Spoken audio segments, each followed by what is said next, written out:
Hello guys, আজকে একটা চৌকাঠ বসাইতেছি 2 পাল্লার।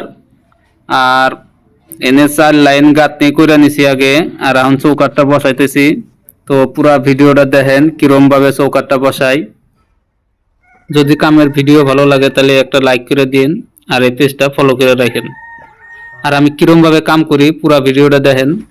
আর আমার মিস্ত্রি ভাইরা কিরম ভাবে চৌকাঠ বসায়, আমি কিরম ভাবে বসাই, অল্প কমেন্ট করেন। আমার বসানোটা ঠিক আছে না নাই, কিরম ভাবে বসাইলে ভালো হয় তাও কমেন্ট করেন। তো আজকের মতো এই পর্যন্তই। তো পুরো ভিডিওটা দেখতে থাকেন।